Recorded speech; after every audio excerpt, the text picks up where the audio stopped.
question, how long did it take you to become consistently profitable after you started trading? I lost money for probably 10 years.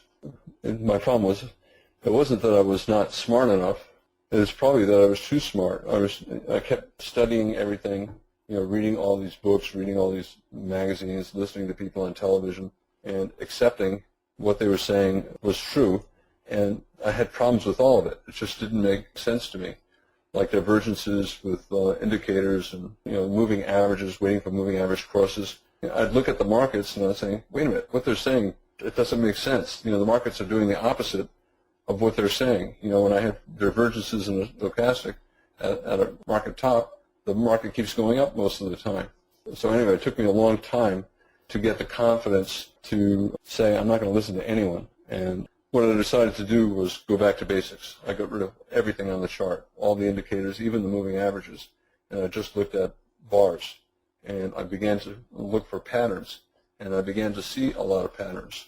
I also did probably 10,000 hours of backtesting of all kinds of trading ideas. So I started getting confidence in doing what I thought was right, even if it appeared to be wrong. So when I see this big sell-off, right, I'm starting to look to buy. And when I see this, I'm definitely buying. So there are a whole bunch of things that I've started seeing happening time and time again that were pretty much the opposite of what I was reading about and what I was seeing on television. I decided to just throw away everything that I had spent so many years to learn, and I just became a purist, a price action purist. Obviously, one of the reasons why I'm talking in the webinar, one of the reasons why I write books and articles and videos is, I don't want other people to go through all the garbage that I had to go through to get to where I am. And that goes back to my childhood. I grew up poor. There were 6 of us in a 1,000-square-foot house with 1 bathroom and no shower. I wanted to go to Harvard and didn't get into Harvard. Back then, in the 60s, they weren't taking very many poor kids, especially, so I didn't get in.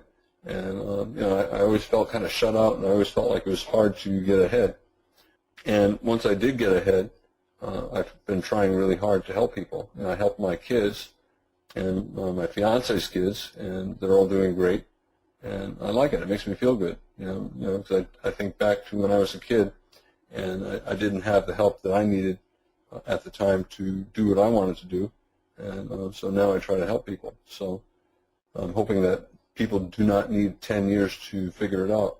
Also, what I'm saying, if you just listen to what I say and look at the charts, you say, yeah, what he's saying is right. That's what the charts are doing, right? That's what the traders are doing. That's what the computers are doing. And so in a way, it gives you an opportunity to become profitable in a lot less time than 10 years, right? For me, that was my path. I know a lot of traders who have studied my stuff, my ideas, have become extremely profitable in much less time. It is kind of a shortcut, but it takes a lot of work, right? And a lot of it, most traders are never going to see. All of the stuff that I'm explaining down here about what's going on with the bears, most traders at Goldman Sachs have no clue about what I'm talking about. But what I'm saying is real. It's very real. You don't need to know it to be a profitable trader, but if you do know it, the more little things like that you know, the more opportunities, the more trades you'll see during the day. On an average day on the 5-minute chart, I probably see 40 or 50 trades on the 5-minute chart. They're just all over the place, but you have to understand price action to see them. Some of them you don't really need, right? Bar 39, you just sell and go for a walk, come back in a half hour. Bar 54, you just buy, go for a walk, come back in a half hour. And you can do very well, right? So here you sell, you put a stop above here, you put a limit order to buy, 4 points lower, right? Here you buy anywhere, you buy the high of the bar, the close of the bar, and you walk away, come back, a half hour later, have a limit order to take profits at 4 points. And on those 2 trades alone, you make 8 points, right? So you don't need to see 40 trades a day to make money. But when you do see a trade, you need to take the trade. And you don't even have to take everyone. You don't even have to take half of them, right? As long as you don't take the dumb stuff.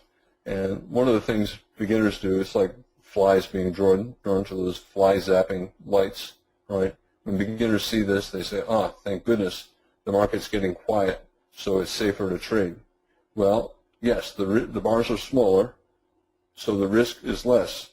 However, the probability is less as well, and entering with stops when the market looks like this is deadly, right? So a lot of traders, this is when they start trading, right? Or this is when they start trading, and they start entering with stops using protective stops that are too tight, and they lose money.